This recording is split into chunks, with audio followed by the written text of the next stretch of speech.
اعوذ باللہ من الشیطان الرجیم بسم اللہ الرحمن الرحیم۔ سورۃ الاخلاص قرآن حکیم کی عظیم ترین سورت، جس کو حضور نے فرمایا ثلث قرآن، تہائی قرآن کی مساوی ہے۔ توحید باری تعالیٰ پر جامع ترین سورت، مختصر ترین اور جامع ترین۔ قل هو اللہ احد، کہہ دیجئے وہ اللہ ایک ہے، نہیں تنہا ہے۔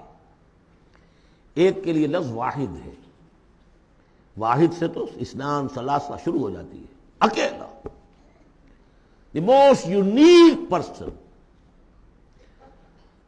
قل هو اللہ احد، تنہا ہے، اللہ الصمد، باقی تمام مخلوقات کا وہی مرجع ہے۔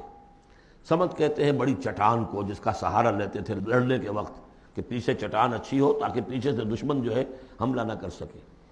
پھر یہی لفظ آ جاتا تھا سرداروں کے لیے کہ جن کی طرف رجوع کرتے تھے لوگ۔ تو یہ کہ اصل میں اللہ تو ہے، خود بخود قائم ہے، اپنے بل پر قائم ہے، کسی نے بنایا نہیں اسے، اس کی حیات مستعار نہیں ہے، اس کی حیات اپنی، اس کا علم اپنا۔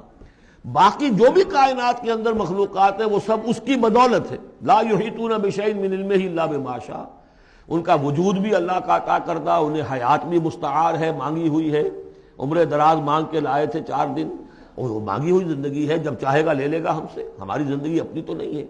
لیکن یہ کہ باقی تمام مخلوقات کو تھامے ہوئے ہے، اور یہ وہی ربط و تعلق ہے جو میں نے آپ کو بتایا تھا اسم اعظم، جو الحی القیوم، خود زندہ اور باقی سب کو تھامے ہوئے۔ کل کائنات اس کی توجہ کی وجہ سے قائم ہے۔ لم یلد ولم یولد، نہ اس نے جنا اور نہ وہ جنا گیا، نہ اس کے کوئی ماں باپ، نہ اس کی کوئی اولاد، نہ اس کی کوئی جوڑی، مت جورو اور بیوی، مت اتخذ صاحبۃ ولا ولدا، یہ ہم پڑھ چکے ہیں قرآن۔ اس اعتبار سے نفی ہو گئی کہ کچھ لوگوں نے اس کے لیے بیٹیاں تجویز کر دی، فرشتوں کو خدا کی بیٹیاں بنا دیا۔ کچھ لوگوں نے جو ہے اس کے لیے بیٹے بنا دیے، حضرت مسیح کو بنا دیا، اور حضرت عزیر علیہ السلام کو بنا دیا یہودیوں نے سب نے نہیں، کچھ ان کی فرقوں نے وغیرہ وغیرہ۔